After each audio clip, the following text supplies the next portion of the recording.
ॐ भूरभुवः स्वः तत्सवितुर्वरेण्यं भर्गो देवस्य धीमहि धियो यो नः प्रचोदयात् ॐ शान्ति शान्ति शान्तिः. Namaste, dear friends. Today I will talk about the self realization and its methods. I will start from concentration, meditation, and contemplation. So, first, I will talk about concentration. Concentration is the doing of puja, that is, act of worship to a particular god in the prescribed manner, and the performance of the various karma kanda rituals.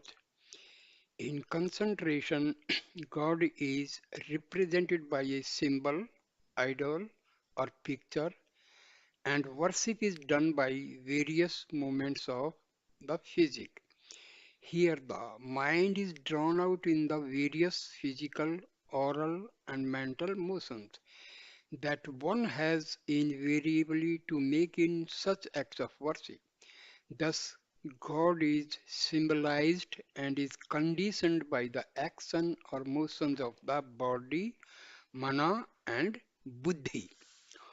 All the rituals prescribed under the Kram Kanda come under this head. This is the most ordinary type of sadhana or spiritual practice. Even in puja, there is still a better type. Here you go to the puja room, sit before the idol or figure, and instead of engaging yourself in various activities, just look at the idol or figure. The movements of the hands, feet, and mouth have no place here. All actions are stopped, and puja is just confined to the act of looking. But here too, the infinite Sarvesvara is symbolized. He is taken to be external to the devotee. Here, Brahma is made concrete and the mind is still drawn out as mental vibrations or virtis. So, this is only better than the former. Among the pujas, the best type is not to look at any picture or make any type of movements or do act at all, but it is to imagine the form of God. It must be purely a mental act, but here also God is extern- externalized or represented by a symbol. That symbol is imagined within the mind when you close your eyes and try to fix in the mind the form of God. Here it is concentration within and by the mind. Most of the external actions are dropped off there and the mind imagines alone.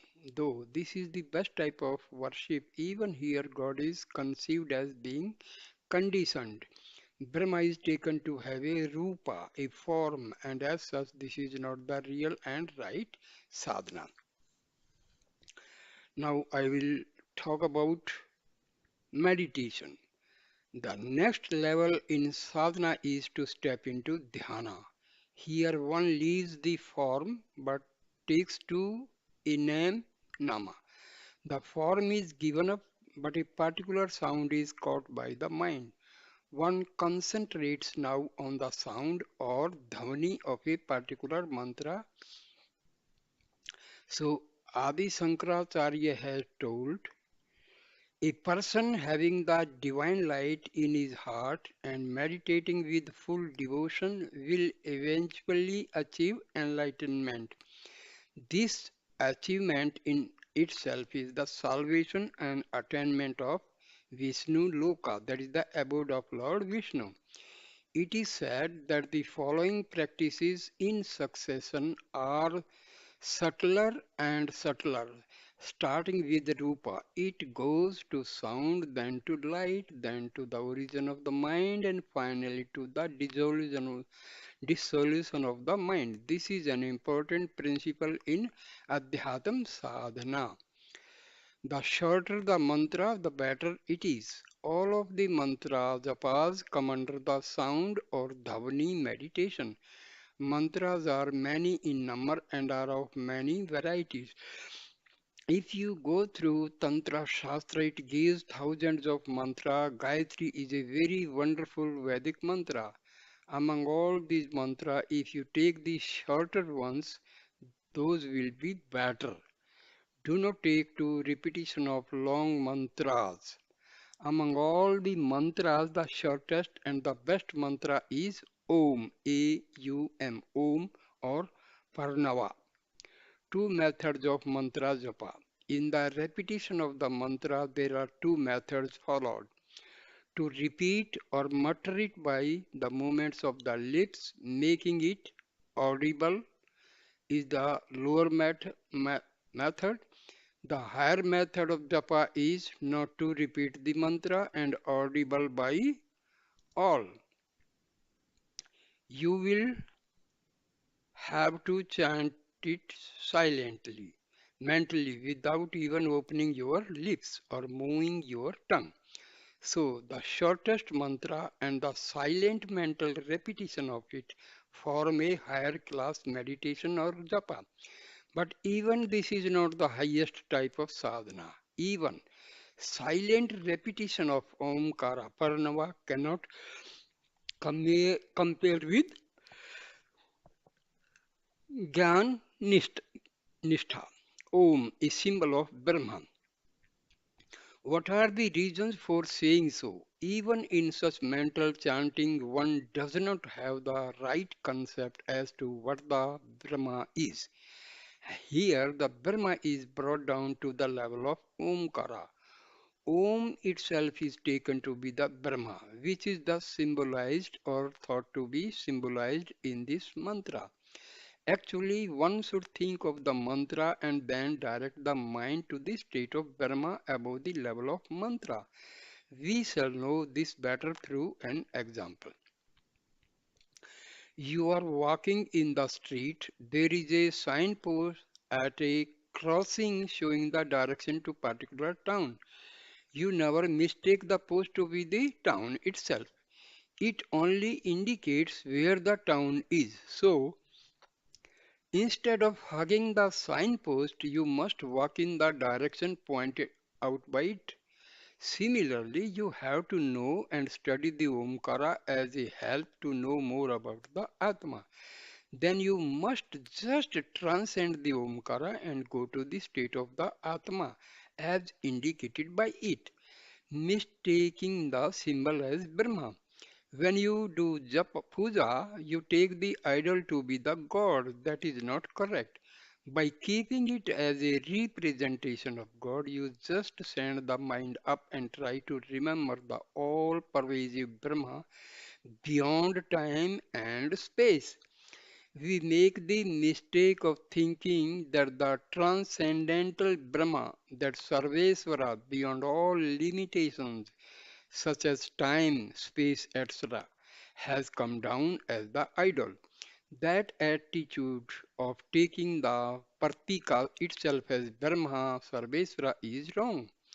Similarly, to think that Om itself is Paramatmanam and that nothing else needs to be known is absolutely wrong.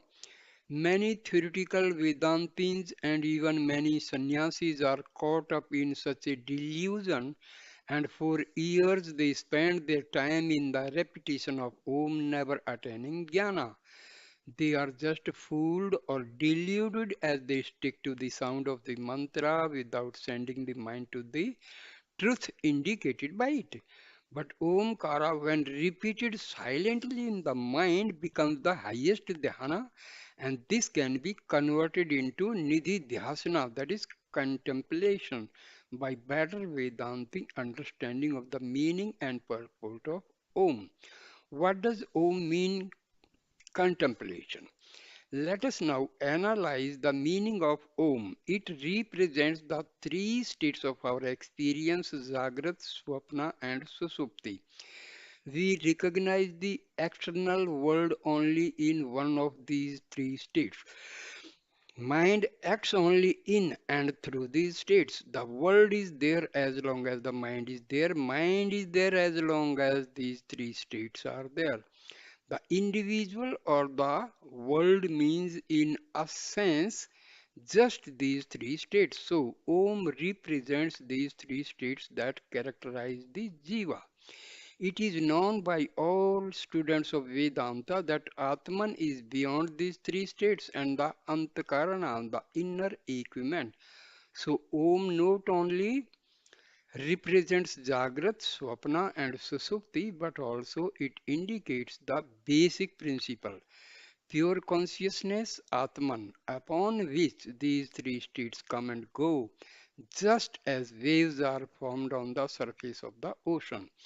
Waves are nothing but the ocean in a sense. Waves rise up, stay, and subside in the ocean. The ocean is never affected by the presence or absence of waves. It remains ever the same, but waves cannot exist without the ocean. Such is the relation between the three states, waves and the Atma. The meaning and purpose of Om. Now, as the basis of Jagrat, Swapna, and Susupti, as the basis of all our experiences, inner or outer, there is the pure consciousness, that is Atma. How to locate it is the problem. That must be indeed the first effort of the sadhaka. We have to go to the substratum of this universe, that is of the mind. For this, our ancestors first searched the outer world but could not get at the substratum. When they turned within and retreated into the inner chambers of their consciousness, they found the substratum Atman. For teaching others the technique of introversion or retreating within, they discovered this beautiful mantra Om. Now let us study the content and the idea of Om. Any experience in the universe, anything that is seen or felt, can be communicated through phonetic sounds. Our rishis analyzed the science of phonetics. Take, for example, when Sanskrit letters are spoken, the sounds come from the throat, originate at the tip of the tongue, and are produced by the lips. All sorts of possible combinations are represented in the Sanskrit alphabet in the arrangement of the letters. All these sounds can be contained within the range of these three sounds. A, the one having the origin in the throat; U, that which is from the middle of the mouth; and M, that which is produced by the lips. These three actually represent the range of all phonetic sounds and languages. These also represent the beginning, middle, and end of all phonetic sounds. Now, our rishis united these sounds together as Om and produced the mantra which is otherwise named Pranava.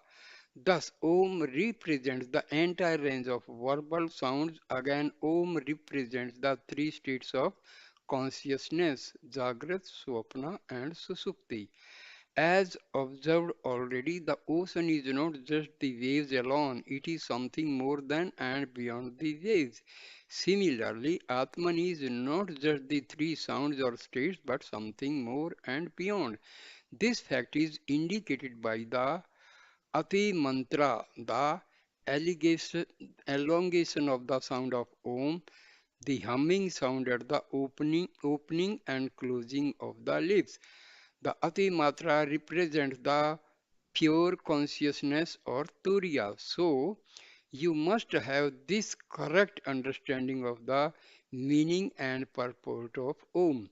With this knowledge, when you sit down and mentally chant Om, Om, Om, you have to feel that three states of consciousness, Jagrat, Swapna, and Susupti merge in the pure consciousness as the three parts of the Pranava merge in the Ati Mantra. This merger is not to be imagined but actualized. Cultivating this bhava every time you chant Om, the process becomes contemplation or nidhi dhyasana, and the mind goes back to its source, that is the pure consciousness or Atman. This is neither concentration nor meditation. This bhava converts the Omkara dhyana into Vedantic contemplation. Without such a bhava, if the emphasis is merely on the sound aspect, it is just meditation and not contemplation. Such is the real technique of Vedanta sadhana.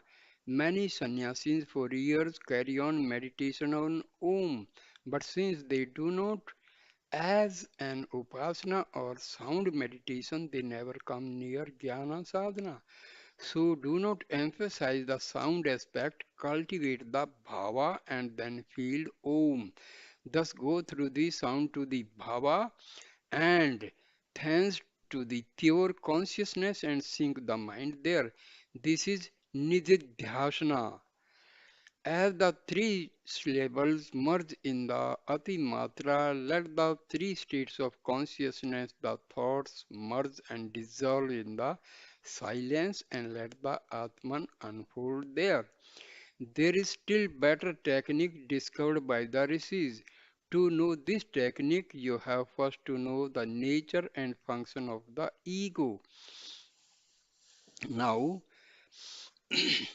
how to trace the ego and know its functions? Let us trace the ego. Sit down and mentally chant Om and simultaneously generate the bhava that the pure consciousness represented by the Ati Matra is the substratum on which the three states of the consciousness come and go. But at that time your mind will stay away in the form of other virtis that develop in the mana, buddhi or chitta. These multifarious virtis come and go, following each other in quick succession, but behind them there is a relative witness remaining unchanged as long as the virti is last, and that is the ego or aham virti. See, when our I-ness identify with the body, so this thought or virti, what we call, is known as ego. Mind and ego both are originated from our soul, our Atma. For mind and ego, the source is our soul. So this we have to remember. I and the mind.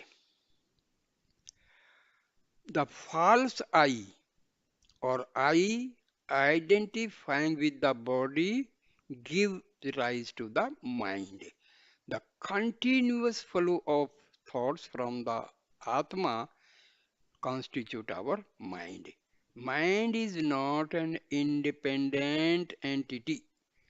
Mind is completely, mind depends upon completely on the Atma because mind originates from the Atma. This we have to remember. The universe or anything objective to us is known only through the sense organs. See, our Atma is just a witness.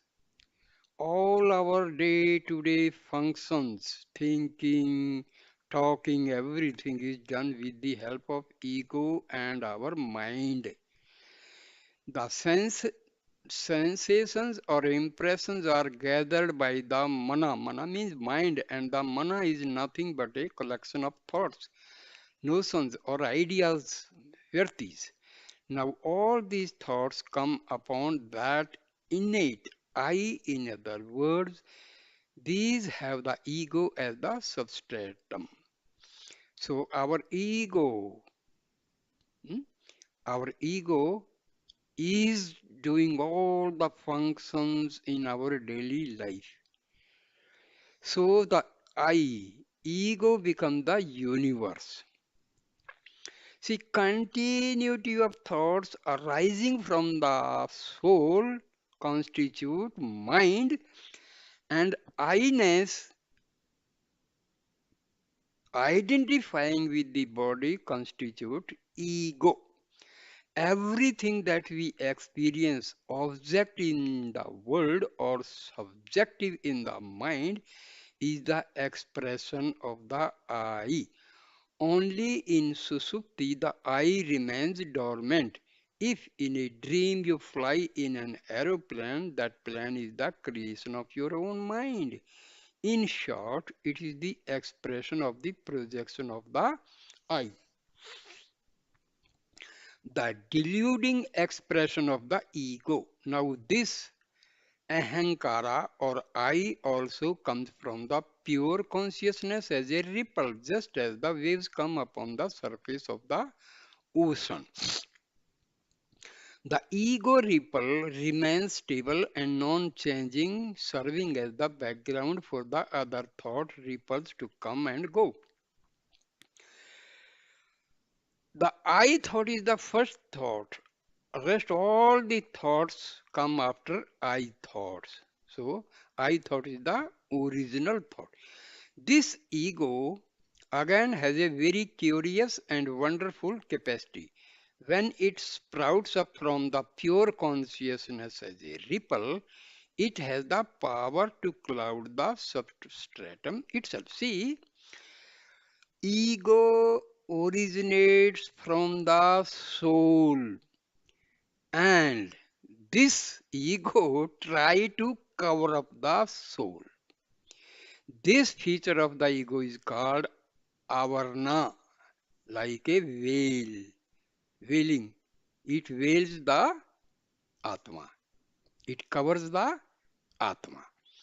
The capacity to veil, mask the substratum.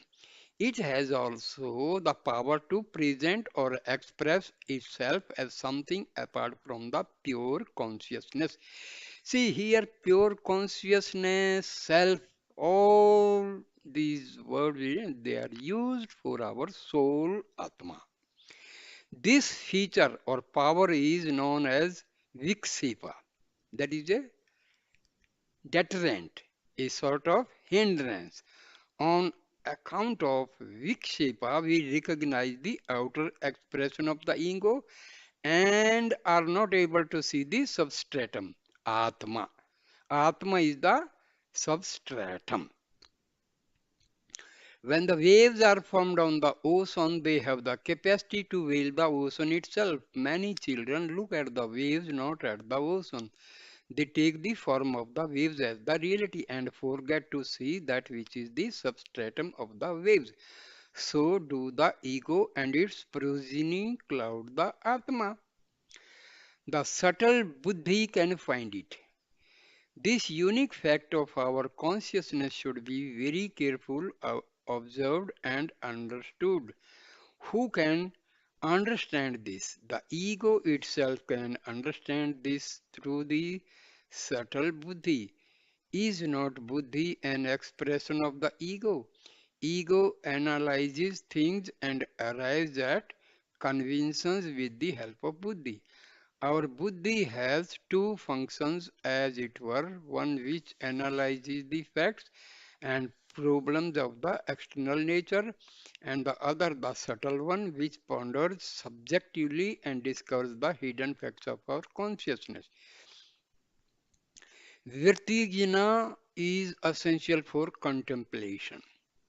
Virtigyan. Understand clearly that the three states of consciousness, that is Jagrat, Swapna and Susupti. Jagrat means awakening, Swapna means dream, Susupti means deep sleep, are not at all the absolute reality. The supreme entity we serve as their substratum is the Atma, the pure consciousness. This is the source of all virtis. Virtis means thoughts, ideas. Thoughts ripples, the primary virti coming upon it being the ego. This primary virti means I thought. You must have this virti jnana, knowledge of the nature of the virtis, before you sit and contemplate. Only then can you maintain the bhava. Remember the fact that Atma, pure consciousness, and I are one, or I am the Atma. How to keep this bhava continuously during contemplation?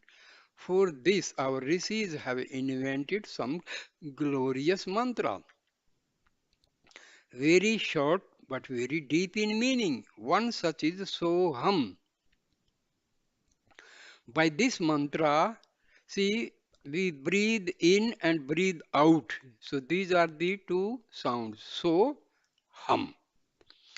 By this mantra, we mean that infinite consciousness is in me as the aham, virti, I-ness. I, the individual, have the all-pervading reality, Sat Chit Ananda, as my true being. The pure consciousness is I. Here, the individual ought to remember and affirm I am the Atma, the pure consciousness.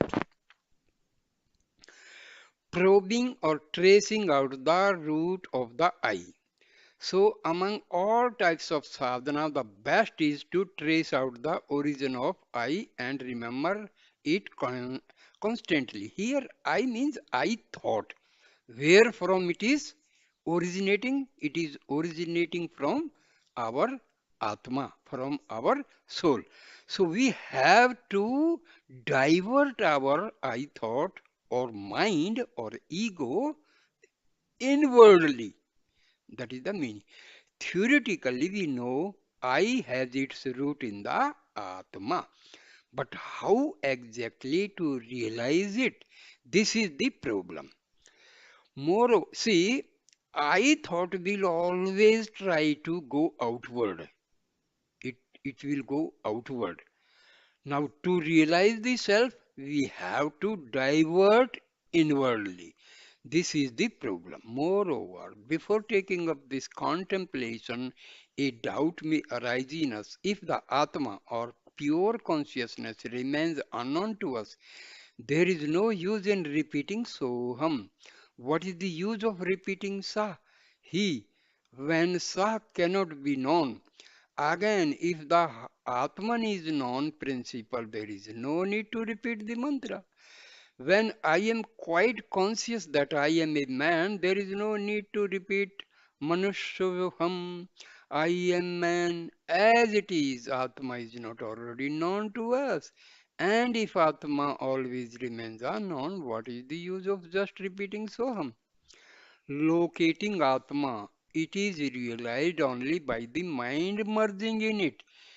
Its existence is grasped by the subtle buddhi. See, we cannot know our soul with the help of mind. Mind has to be destroyed to know the Atma. Atma can be known only by Atma or pure buddhi.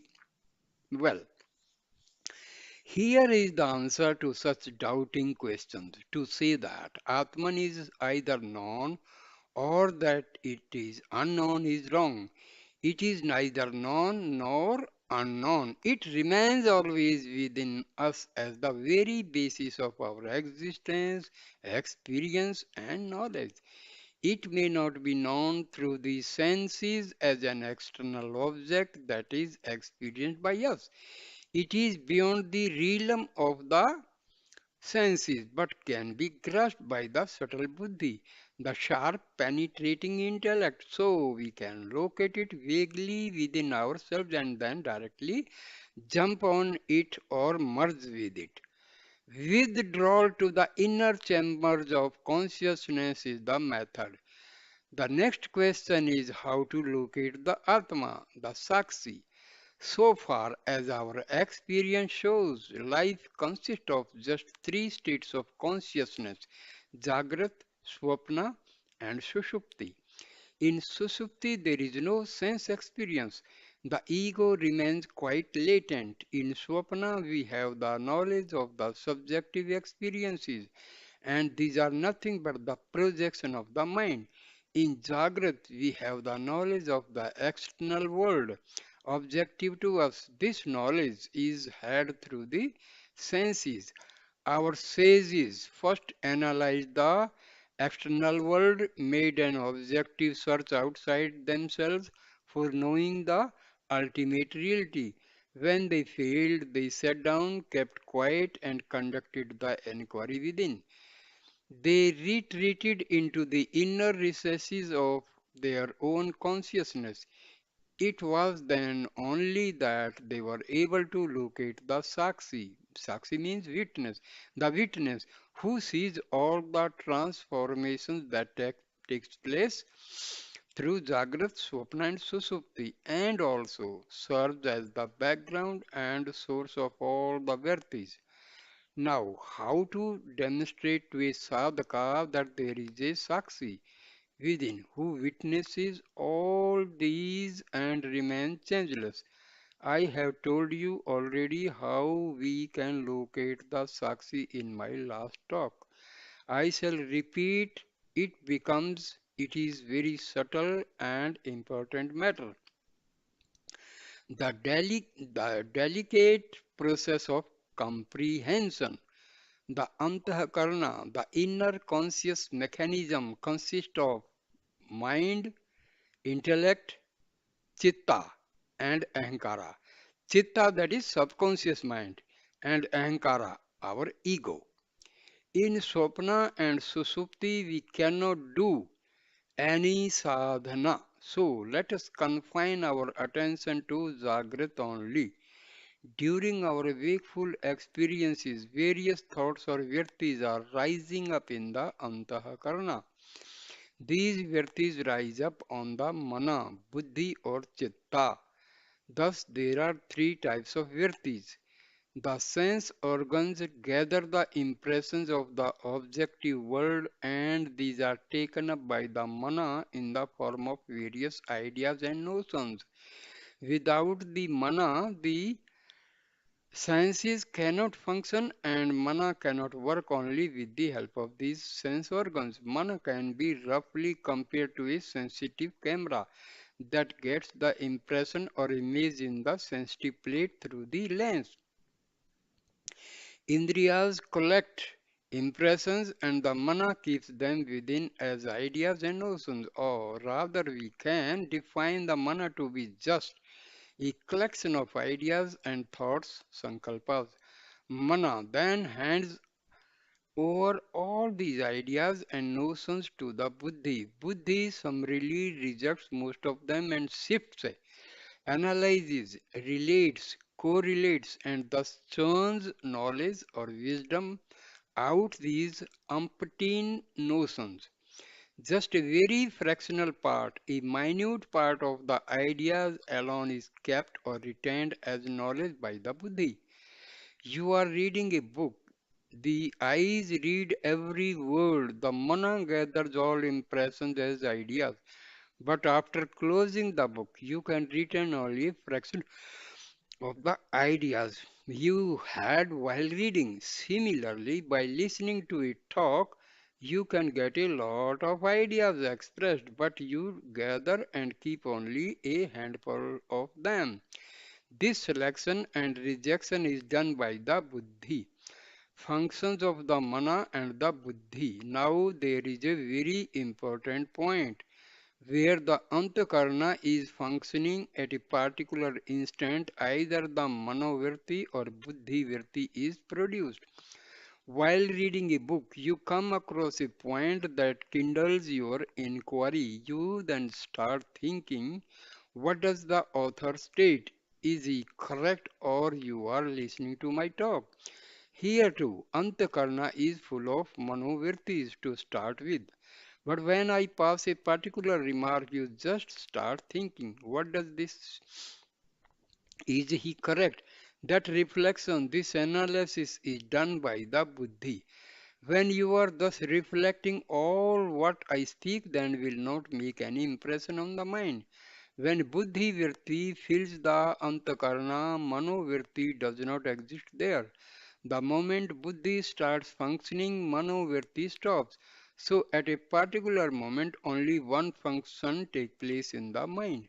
Thus we find that buddhi is that part of the antakarana which takes the necessary ideas or notions from the mana and works upon them and converts them into knowledge. Intelligence is a feature of the buddhi. Buddhi decides, it also orders the mana.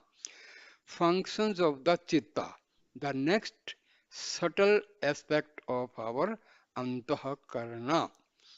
There are people who are very intelligent, who will learn anything in an easy manner, but they have no memory.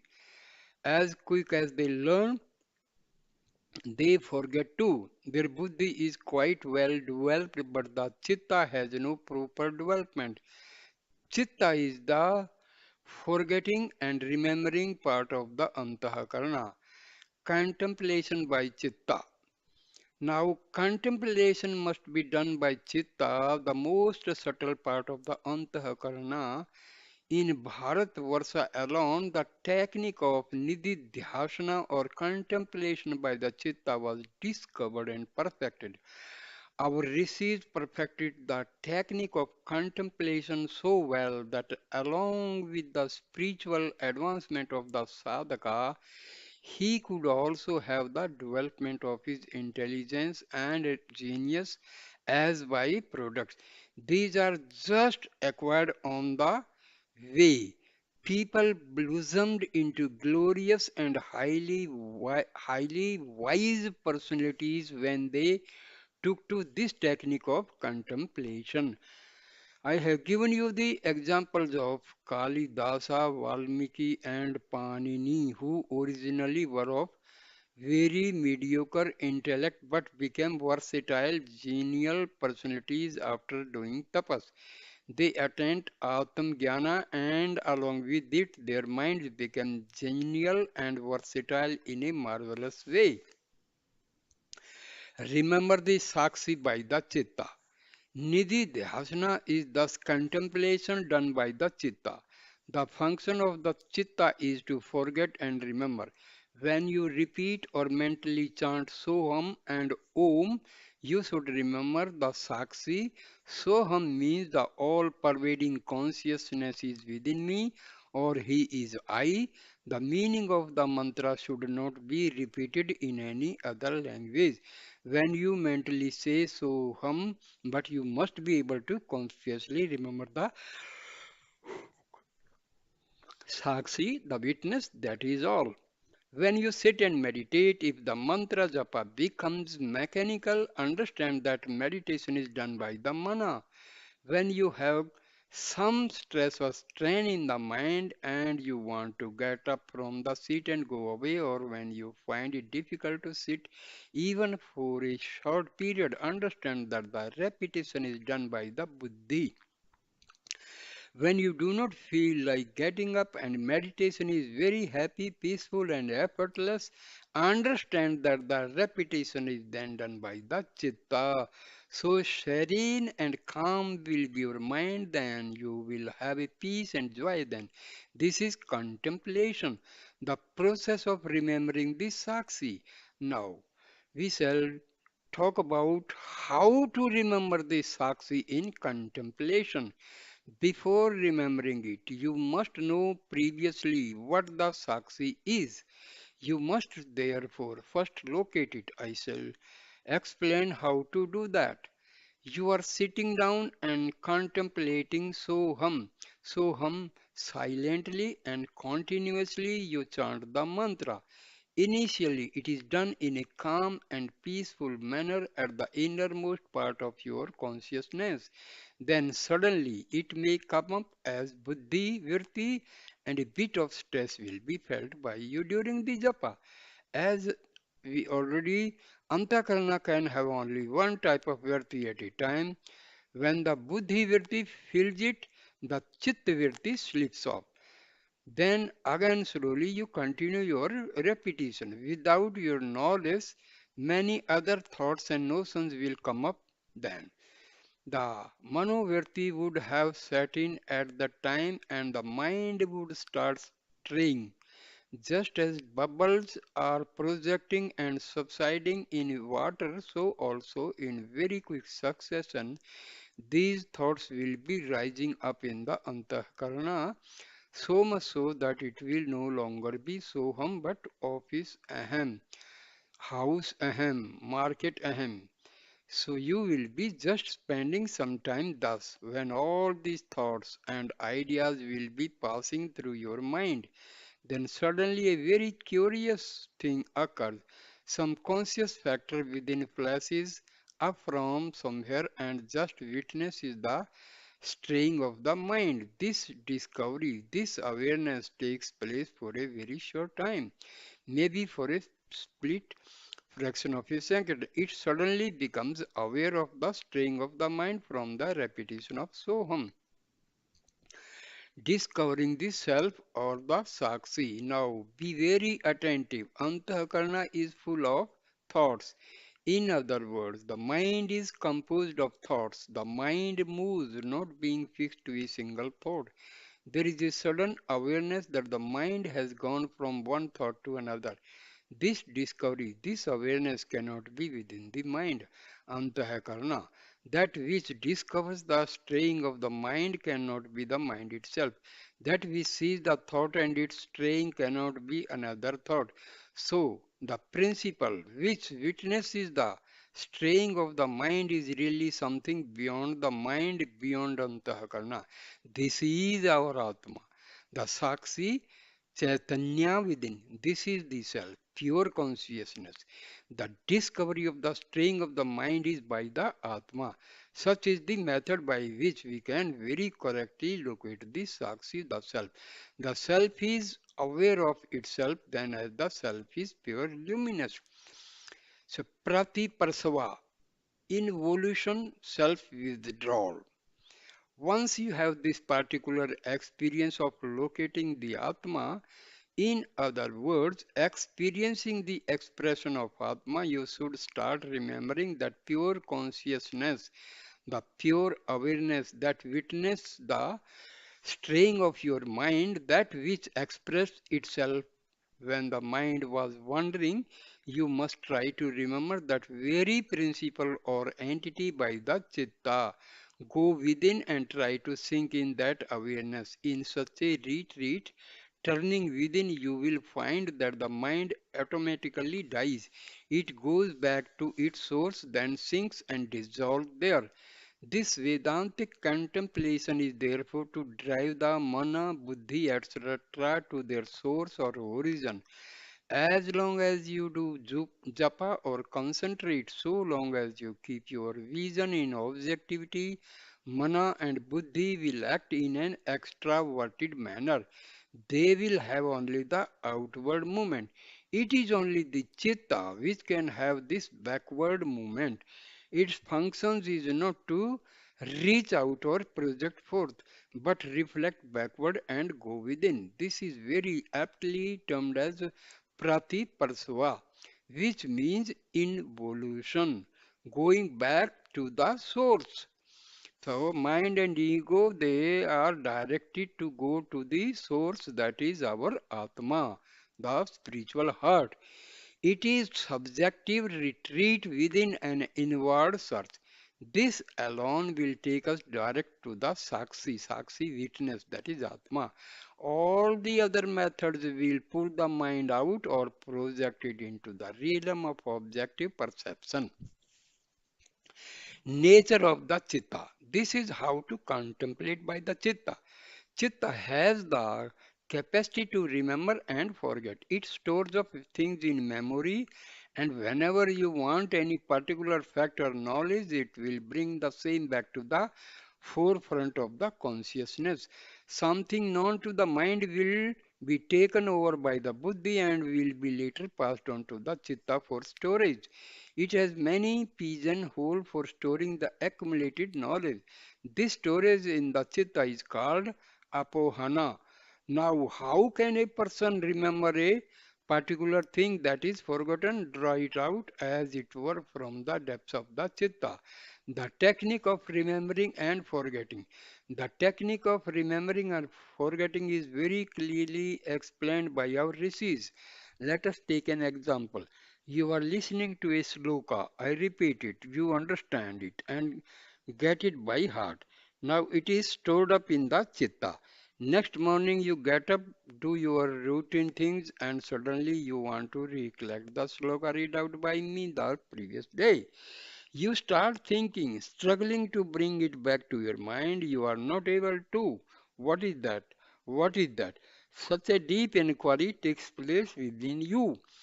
Your eyes close, your limbs become motionless, all external activities and sensations stop. The mana and the buddhi also stop their function. You are just carried out in the current by the force of deep inquiry.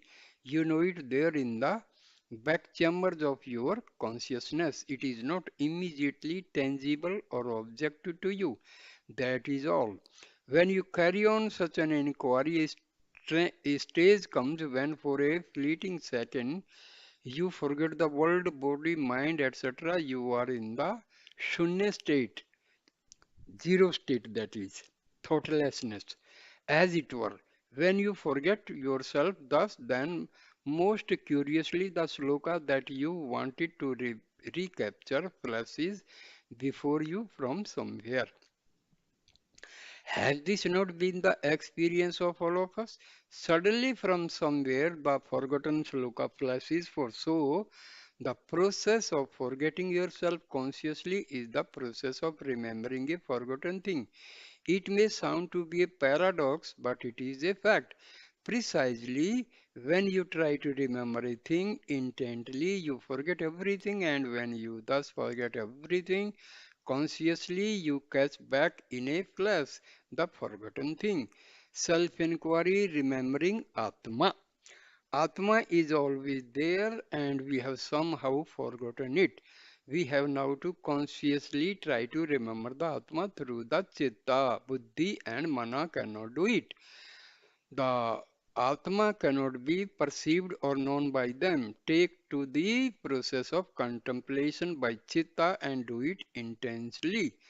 When you are absorbed thus in a very deep and serious inquiry, suddenly the mind will stop, all thoughts will cease, and the Atma will just unfold, reveal itself. This is the supreme sadhana, the Vedantic Nidhi Dhyasana. All of other processes will take the mind out in concentration or meditation. The mind comes out, it symbolizes the Atma outside objectively or inside in the form of imaginations. You are imprisoned in the realm of Nama and Rupa, outer or inner, but the Vedantic process of a Nidhi Dhyasana is beyond Nama and Rupa. It is done at the level of Sakshi, the highest principle in the human personality. Now, when you actually sit and contemplate and try to remember the Sakshi, or without your knowledge of the thoughts will rush in, do not fear the straying of the mind in contemplation. Do not be discouraged. As Krishna says in Gita, where the mind strays away, you must bring the mind back and keep it steady on the Atma. So, do not relax your effort. The human mind has such a vast accumulation of past tendencies that it won't easily take to this type of contemplation. It will be terribly reluctant to contemplate, but never allow it to dominate you. In the initial stages, you must have serious, sincere, steady, and intense sadhana. Never allow the mind to control you. Man and Buddhi should obey you always. Ask Chitta to contemplate and never slacken your efforts till you reach a stage where contemplation is effortless, free, and peaceful. You must never relax your effort. It certainly takes some time to perfect this technique. You will find peace and joy in the practice gradually. So, steady, serious, sincere sadhana is indispensable for progress on the spiritual path. Nididhasana is subtle, not difficult. Hence, take to this glorious method of Vedantic Nididhasana. Do not think I hate pujas, idols, etc.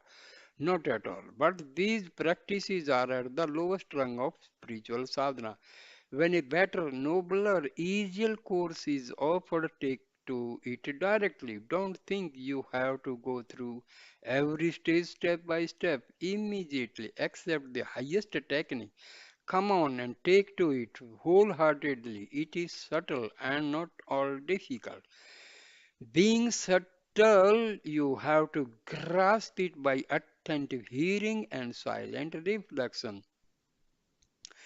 The lower practices will give only impermanent results. Again, all the benefits that will accrue to one from the lower spiritual practices are categorically classified by the rishis to be impermanent and in reality worthless. The attainment that one has in Jnana Sadhana is Paripurna. It is Satchit Ananda and Brahma Jnana that has no comparison in this world or hereafter.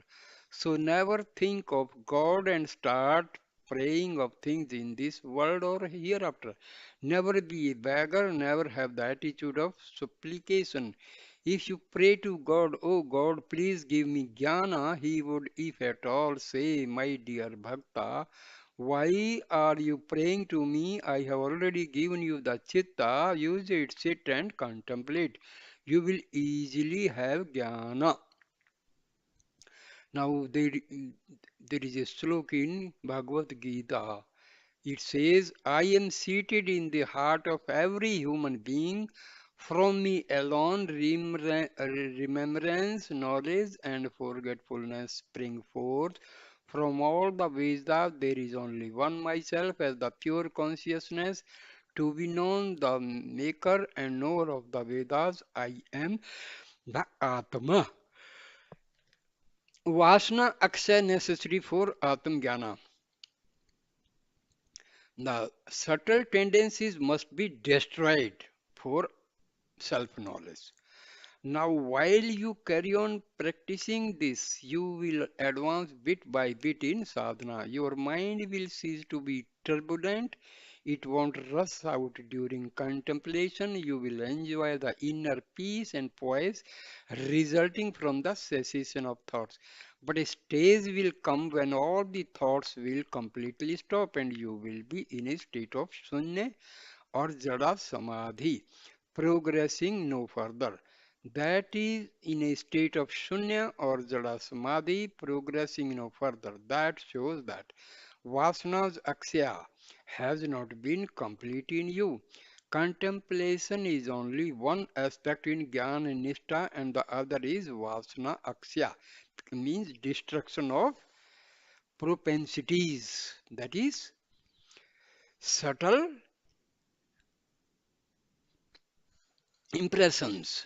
Dharma, prem, and tyaga. You should base your life on dharma, ethics, discipline, and self control. Again, you must cultivate tyaga buddhi, sacrificial attitude, and try to develop pure love and compassion towards all beings. This is the best method of ridding yourself of the vasanas. In short, be pure, ethical, self sacrificing, and compassionate. Vasanas will then surely fall away. With this two pronged effort, you must carry on. Contemplation should go hand in hand with purity, love, and sacrifice. Just as two bullocks together pull a cart, so these two nididhyasana and vasana akshas should guide your spiritual life. Samadhi anubhava, experience of samadhi. That is the state of super consciousness. When your mind is absolutely pure, when all the vasanas are exhausted, one day you will have a very wonderful unfoldment of the Atma. It will be such a unique experience that you can never miss it or mistake it. What that Samadhi experience is like, it cannot be expressed in words. Nobody has explained it. It is just wonderful. That is all. Nothing more can be said about it. You will then have a feeling of absolute fulfillment. You will be complete in all respects, requiring nothing apart from that experience. This is the Samadhi Anubhava. Peace, joy, and prem will be bubbling up in your being. Tattvam Asi. As such, it is the origin of the whole universe. The universe is its expression. The Mahavakya Tattvam Asi teaches that basic I in us, which is the bedrock of all the thoughts and objective perception, is one with the Atma, the Sakshi. So take a firm decision to do very serious, systematic, sincere, steady, and steadfast sadhana. Wake up early in the morning, don't sleep, sit here and keep quiet and contemplate. Is there any other method that is easier and nicer? No. If you depend upon the man and buddhi alone, they will certainly betray you. Resort to the chitta and do the contemplation as explained. By this contemplation, the whole personality is purified and strengthened. The buddhi becomes sharp and the mana bright. After the contemplation, enter your daily life, do all your jobs well. Your work will now be more refined, polished. You will start working, executing, and not struggling. Work will be no more impure and irksome as you will find divinity everywhere. Ladies, do not waste your time in gossip in forenoons and afternoons, especially after 10 a.m. Your husbands would then have left for their work and children would have been sent to the schools. From 10 to 12 noon is a wonderful period for you for contemplation. When you will be feeling slightly hungry, that is just the time to sit and contemplate. Never load your stomach anytime. Best of all time for practice is the early morning. Contemplate for 1 hour and you will notice that your body gets as much rest and composure as when you would have slept for 3 hours. Take to this glorious path and attain Atmajnana and live like the ancient rishis, Rishi Kumaras and Rishi Kumaris. Om Shanti Shanti Shanti. Thank you, dear friends. Please subscribe my channel, like, share, and comment the video. Thank you. Thank you, dear. Thank you.